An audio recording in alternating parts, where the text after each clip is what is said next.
नादान इंसान ही जिंदगी का असली आनंद ले पाता है। क्योंकि ज़्यादातर होशियार लोग तो हमेशा उलझे ही रहते हैं। नमस्कार दोस्तों, मैं ज्योतिष आचार्य वासुदेव मिश्रा आपका अपने चैनल मिरेकल ऑफ एस्ट्रोलॉजी में हार्दिक स्वागत करता हूं।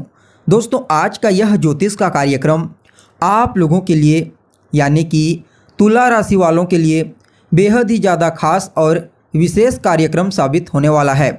आज हम बात करेंगे आपके मंथली प्रेडिक्शन के बारे में, आपके मासिक राशिफल के बारे में।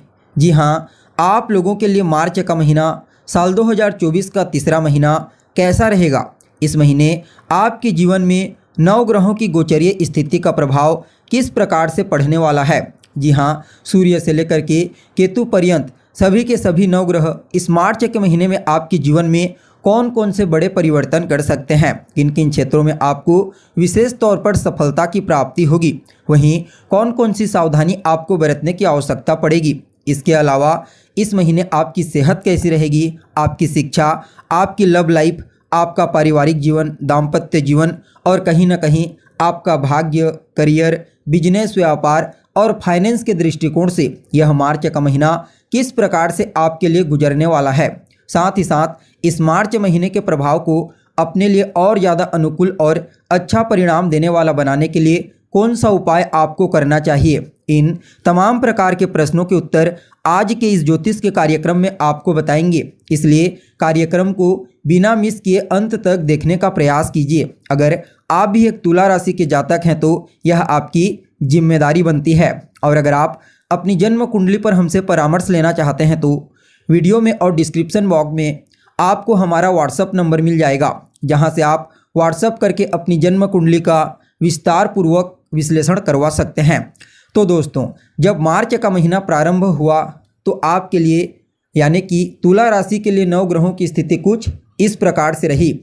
जैसा कि आपको मालूम है, आपके फोर्थ हाउस में कौन विराजमान है, तो फोर्थ हाउस में शुक्र और भूमिपुत्र मंगल विराजमान है। और आपके पंचम भाव में कौन विराजमान है, तो आपके पंचम भाव में सूर्य, शनि और बुध, ये तीनों ग्रह विराजमान है।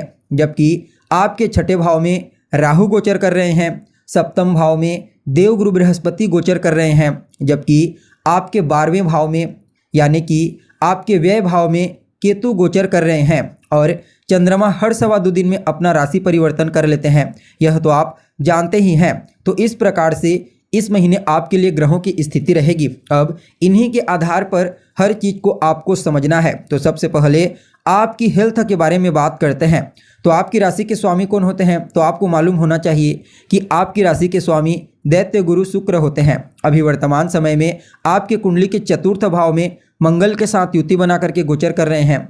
और आपके लग्न के ऊपर देवगुरु बृहस्पति की पूर्ण सप्तम दृष्टि और कहीं ना कहीं आपके रोग भाव में राहु का होना कहीं ना कहीं इस समयावधि को आपकी सेहत के दृष्टिकोण से अच्छा बनाने का प्रयास करेंगे। जी हाँ, यह मार्च का महीना आप सभी तुला राशि वालों के लिए हेल्थ के दृष्टिकोण से अच्छा साबित होगा। इस महीने आपके अंदर ऊर्जा की मात्रा में बूस्टिंग होगी। आप अपने आप को सेहत के दृष्टिकोण से चुस्त दुरुस्त तंदुरुस्त और फिट महसूस करेंगे।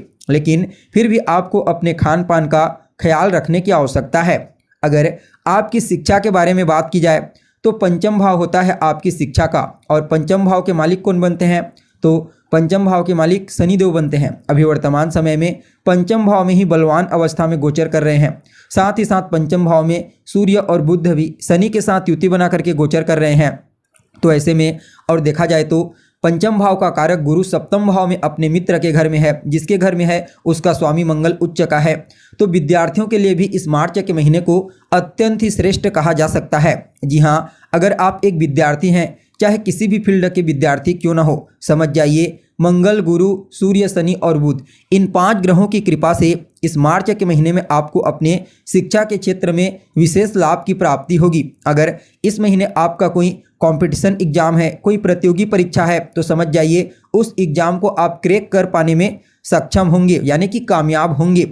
देखा जाए तो आप सभी विद्यार्थियों के लिए यह मार्च का महीना आपके जीवन काल का किसी स्वर्णिम काल से कम साबित नहीं होगा। जी हाँ, चाहे आप परीक्षा दिलाना चाहते हैं या फिर कोई परिवर्तन करना चाहते हैं शिक्षा के क्षेत्र में, या फिर किसी महत्वपूर्ण यूनिवर्सिटी में एडमिशन लेना चाहते हैं तो उसके लिए भी इस मार्च के महीने को अत्यंत ही श्रेष्ठ कहा जा सकता है। अगर आपकी लव लाइफ के बारे में बात की जाए तो पंचम भाव ही होता है आपकी लव लाइफ का, और जैसा कि आपको बता दिया गया है सूर्य, शनि और बुध आपके पंचम भाव के ऊपर अभी एक्टिव हैं। तो ऐसे में अगर आप किसी के साथ रिलेशनशिप में हैं तो समझ जाइए उसके साथ किसी बात को लेकर के वाद विवाद, वैचारिक मतभेद होने की प्रबल संभावना नजर आ रही है, क्योंकि सूर्य एक अग्नि तत्व के ग्रह होते हैं और यहाँ पर शनि वायु तत्व के, तो अग्नि को जब वायु का बल प्राप्त होता है तो वह और ज़्यादा भड़क जाता है। तो ऐसा ही अभी आपके लव लाइफ के क्षेत्र में देखने को मिलेगा। रिश्तों में तनाव उत्पन्न करने का कारण बनेंगे ये तीनों के तीनों ग्रह। वहीं अगर आपकी मैरिड लाइफ के बारे में बात की जाए, आपके वैवाहिक जीवन के बारे में, तो कुंडली का सप्तम भाव होता है आपकी मैरिड लाइफ का, और सप्तम भाव के मालिक कौन होते हैं? तो भूमिपुत्र मंगल होते हैं। अभी आपके चतुर्थ भाव में उच्च राशि में गोचर कर रहे हैं और आपके सप्तम भाव में देवगुरु बृहस्पति बलवान अवस्था में गोचर कर रहे हैं और शुक्र भी अभी मंगल के साथ है। तो ऐसे में स्पष्टता के साथ कहा जा सकता है आप सभी तुला राशि वालों के लिए यह मार्च का महीना आपकी मैरिड लाइफ यानी कि आपके वैवाहिक जीवन के दृष्टिकोण से अत्यंत ही श्रेष्ठ रहने वाला है। इस महीने आपको अपने जीवन साथी का पूरा सहयोग मिलेगा। जीवन साथी के कारण ही आपको कोई विशेष सफलता की प्राप्ति हो सकती है। अगर आप अपने पार्टनर के साथ मिलकर कोई नया बिजनेस व्यापार शुरू करना चाहते हैं तो निश्चिंत होकर के आप कीजिए, आपको अवश्य ही सफलता की प्राप्ति होगी। साथ ही साथ देखा जाए तो अगर आपकी पार्टनर की सेहत में कोई समस्या थी, आपके पार्टनर के शरीर में कोई प्रॉब्लम था, कोई समस्या था, तो उससे इस मार्च के महीने में अवश्य ही मुक्ति मिलेगी। वहीं अगर आपके भाग्य के बारे में बात की जाए तो कुंडली का जो नवम स्थान होता है ना दोस्तों, यह आपके भाग्य का स्थान होता है और राजकुमार बुध आपके भाग्य भाव के मालिक बनते हैं।